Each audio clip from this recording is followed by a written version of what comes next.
हरि ओम सर्वेभ्यो नमो नमः नमस्काराः। आप सभी का आपके इस YouTube चैनल गणित एवं फलित ज्योतिष में हार्दिक स्वागत है। हम लोग इस YouTube चैनल के माध्यम से प्रारंभ से ज्योतिष का अध्ययन कर रहे हैं, जिस क्रम में हम लोग एक तो लघु पाराशरी ग्रंथ का अध्ययन कर रहे हैं जो दैवज्ञों के लिए है, जो ज्योतिष से सामान्य परिचित हैं, और दूसरा जो हम अध्ययन कर रहे हैं बेसिक ज्योतिष, एकदम प्रारंभ से ज्योतिष सीखना चाहते हैं उनके लिए।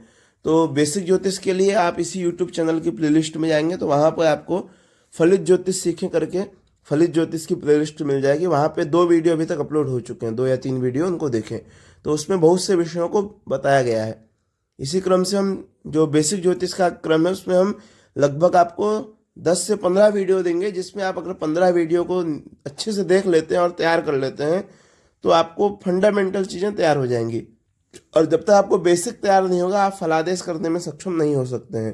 तो इसलिए वो 15 वीडियो आपको याद ही करने हैं, तभी आप फलादेश अच्छे से कर सकते हैं। उसमें जो भी चीज़ें बताएगी उनको आप देखें, और जो भी आपको समझ में नहीं आता आपके स्क्रीन में नंबर दिख रहा है उस पर पूछें। इसी क्रम में हम लोग लघु पाराशरी का अध्ययन कर रहे हैं। लघु पाराशरी का हमारा यह चौथा वीडियो है, जिसमें आज हम लोग तीसरे श्लोक को देखेंगे। क्योंकि पहले वीडियो में हमने लघु पाराशरी का परिचय और मूल श्लोक का वाचन देखा था, द्वितीय वीडियो में पहला श्लोक, तृतीय वीडियो में दूसरा श्लोक, और आज हमारा चौथा वीडियो है जिसमें हम तीसरे श्लोक का अध्ययन करेंगे। आइए देखते हैं। पहले श्लोक का वाचन करेंगे। फलानि नक्षत्र दशा प्रकारेण विवृण्महे दशा विंशोत्तरे चात्र ग्राह्या नाष्टोत्तरे मता। फलानि नक्षत्र दशा प्रकारेण विवृण्महे दशा विंशोत्तरे चात्र ग्राह्या नाष्टोत्तरे मता। तो इसका अन्वय देखते हैं। अन्वय कैसे बनेगा। वयम नक्षत्र दशा प्रकारेण फलानि विवृण्महे अत्र च विंशोत्तरे दशा एव ग्राह्या अष्टोत्तरे दशा तु समीचीना न मता। फिर से। वयम नक्षत्र दशा प्रकारेण फलानि विवृण्महे अत्र च विंशोत्तरे दशा एव ग्राह्या अष्टोत्तरे दशा तु समीचीना न मता। आइए इसका थोड़ा सा हिंदी में विचार करके फिर इसके और शब्दों पे विचार करेंगे। मैं नक्षत्र दशा पद्धति से शुभाशुभ फलों और उनके भोग काल का वर्णन कर रहा हूँ। इस संदर्भ में विंशोत्तरी नामक नक्षत्र दशा पद्धति का ही ग्रहण किया जाना चाहिए। अष्टोत्तरी नामक नक्षत्र दशा पद्धति ठीक नहीं मानी गई है। आइए इसकी थोड़ा सा व्याख्या देखेंगे।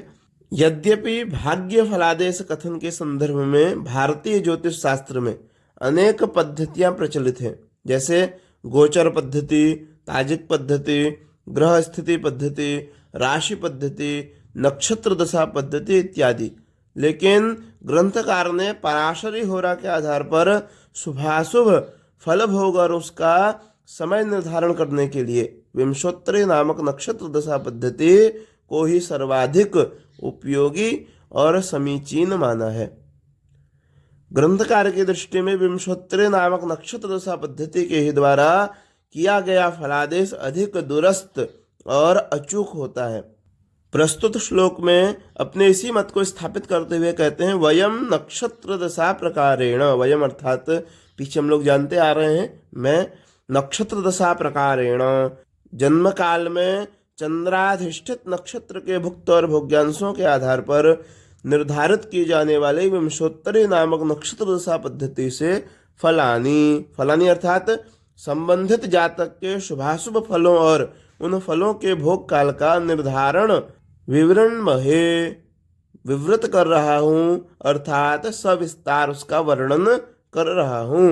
अत्र च, और इस संदर्भ में, अर्थात किस संदर्भ में, तो नक्षत्र दशा पद्धति के विषय में भी 2 प्रकार के पद्धतियां प्रचलित हैं। क्या कहते हैं कि नक्षत्र दशा पद्धति के विषय में भी 2 प्रकार की पद्धतियां प्रचलित हैं, एक विंशोत्तरी पद्धति और दूसरी अष्टोत्तरी पद्धति। इन दोनों में से भी विंशोत्तरी नाम की नक्षत्र दशा पद्धति को ही ग्राह्या अर्थात ग्रहण की जानी चाहिए या ग्रहण करना चाहिए। तात्पर्य यह है कि मैं जिस नक्षत्र दशा के प्रकार से फलादेश विवरण की बात कर रहा हूं वह विंशोत्तरी नामक नक्षत्र दशा पद्धति ही है। यही बात समझनी चाहिए। फिर कहते हैं अष्टोत्तरी न मता, अष्टोत्तरी दशा पद्धति अर्थात अष्टोत्तरी नामक नक्षत्र दशा पद्धति मुझे स्वीकार नहीं है, मुझे मान्य नहीं है।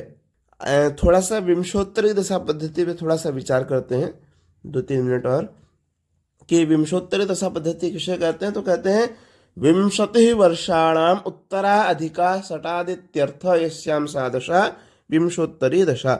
100 से 20 वर्ष अधिक अर्थात 120 वर्ष के आधार पर संगणित समस्त नवग्रहों की दशा।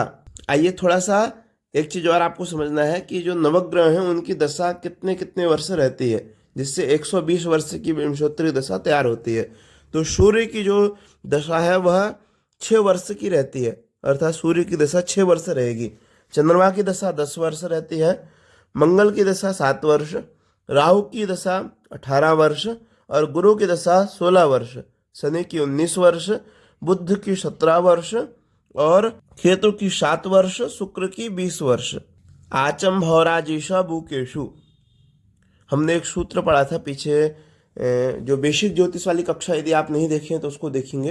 पहला जो वीडियो था ज्योतिष शास्त्र के 4 स्तंभ, तो वहाँ पे एक सूत्र आपको पढ़ाया गया था आचम भौराजीशा बुकेशु।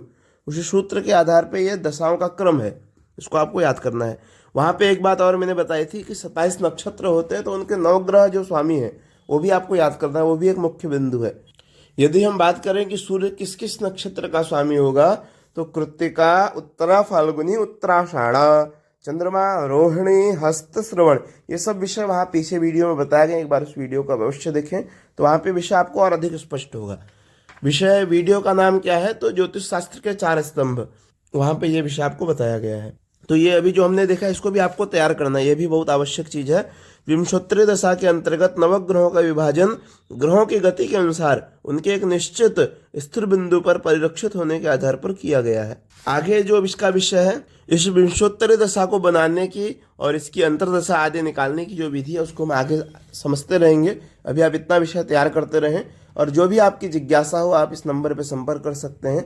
वीडियो को अधिक से अधिक शेयर करें और एक बार बेसिक ज्योतिष के भी वीडियो को अवश्य देखें, उससे आप थोड़े से और मजबूत होंगे। तो इसलिए बेसिक भी आपको तैयार होना चाहिए और इसको भी तैयार करें। इन्हीं शब्दों के साथ सर्वेभ्यो नमो नमः, नमस्काराः, धन्यवादाः।